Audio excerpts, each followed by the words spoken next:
जय हिंद। मैं क्लास 9 का मैथ पढ़ा रहा था, जिसके अंतर्गत चैप्टर नंबर 8 और इसका प्रश्नावली 8.1 का टोटल मैंने 5 प्रश्न कंप्लीट करा दिया है।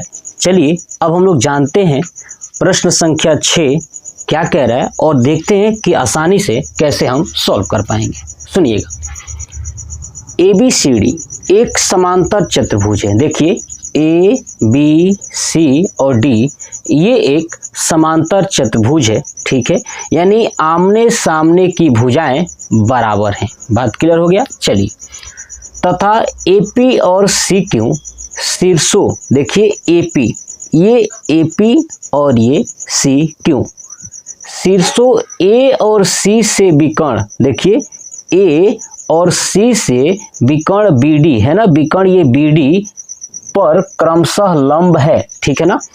A से और C से जो है कि आई हुई ये रेखा इस BD पर क्या है, यहाँ भी लंब है, यहाँ भी लंब है, ठीक है। तो दर्शाइए कि APB, ठीक है, APB है ना, ये वाला आपका ये वाला त्रिभुज, ठीक है, और दूसरा CQD और ये वाला, ठीक है, ये वाला त्रिभुज बताना है कि ये क्या है, सर्वांग सम है, ठीक है। चलिए, उसके बाद दूसरा AP बराबर CQ, AP और CQ। देखिए, अगर हम इन दोनों त्रिभुज को सर्वांग सम सिद्ध कर देंगे ना, तो AP और CQ भी बराबर हो जाएंगे CP CT से। तो चलिए, सबसे पहले लिखूंगा दिया है, क्या दिया है कि ABCD एक समांतर चतुर्भुज है। तो लिखूंगा पहले यही कि ABCD समांतर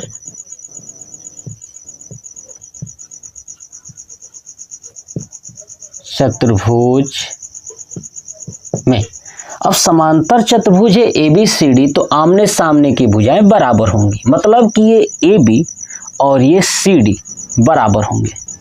तो AB बराबर आपका CD, ठीक है। दूसरा क्या बराबर होगा आपका, ये AD और ये BC है ना।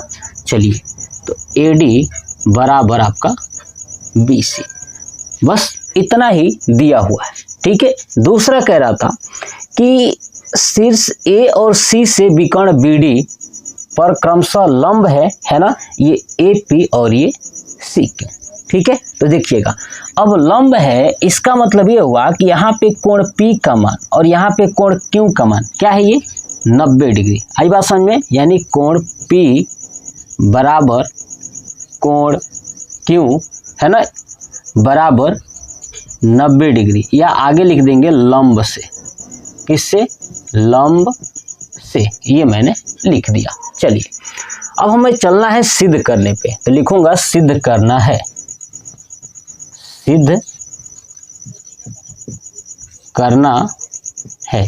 क्या करना है? पहला, त्रिभुज APB, ठीक है, और सर्वांग सम करना है। तो पहले लिख देता हूं त्रिभुज APB तथा त्रिभुज CQD में। अब देखिए, इस त्रिभुज में, इन दोनों त्रिभुज में क्या क्या एक जैसा है, तो देखिएगा APB, तो देखिए इसमें एक भुजा आ रहा है AB, ठीक है, और CQD में ये आ रहा है CD, यानी AB इस CD के बराबर है, ठीक है। तो पहला मिल गया ही कि AB बराबर CD, ठीक है। आगे क्या लिख दूंगा, दिया है ना, दिया है, क्यों? क्योंकि ये समांतर चतुर्भुज था, ठीक है।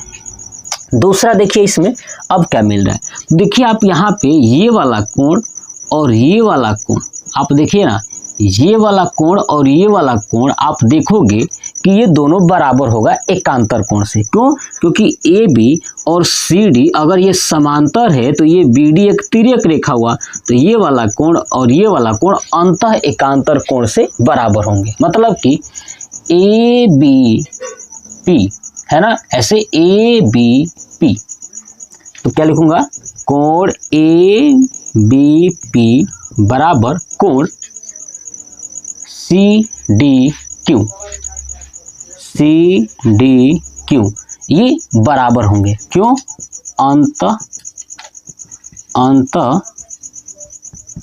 एकांतर कोण से, ठीक है, अंत एकांतर कोण से क्या होंगे? ये बराबर होंगे। दूसरा चीज देखिएगा, इसमें एक चीज कि यहाँ भी ये 90 डिग्री है और यहाँ भी ये वाला 90 डिग्री है। आई बात समझ में? तो ये वाला और ये वाला 90 डिग्री है, मतलब कि P और Q का मान, मतलब कह सकते हो CQD, है ना, और ऐसे ही APB, है ना। तो क्या कहूँगा? कोण APB बराबर कोण CQD है ना। आगे लिख दूंगा किससे? लंब से। ये लंब से, ये दोनों 90-90 डिग्री है ना जी, तो दोनों बराबर हो गए, तो लंब से ये हो गया। अब देखिए क्या क्या आपको मिला है। तो ये मिला है हमको एक साइड, ये एंगल और ये वाला एक एंगल, है ना। तो अब कौन सा नियम लगेगा? तो AAS, ठीक है। तो क्या लिखूंगा? AAS, ठीक है। नीचे यहाँ पे लिखता हूँ, देखिए AAS सर्वांग समता नियम से। अब इस नियम से क्या हो जाएगा? तो ये दोनों त्रिभुज सर्वांग सम हो जाएंगे, यानी त्रिभुज APB सर्वांग सम त्रिभुज CQD, ये सर्वांग सम हो गया, प्रूफ हो गया। पहला हमारा यही कह रहा था। चलिए दूसरा देखिएगा, दूसरा कह रहा था कि AP बराबर CQ। अब देखिए ये AP और ये CQ, जब ये दोनों त्रिभुज सर्वांग सम हो गए तो ये AP और CQ भी क्या हो जाएंगे? बराबर हो जाएंगे। तो क्या हो जाएगा? नीचे AP बराबर CQ, आगे लिखता हूँ CP CT से, हो गया। ये हो गया हमारा प्रश्न संख्या 6 का टोटल आंसर कंप्लीट हो गया। अब आप इसका स्क्रीनशॉट ले लीजिए, बहुत आसान है।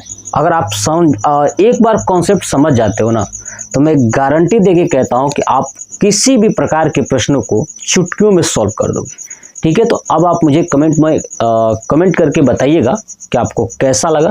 जय हिंद।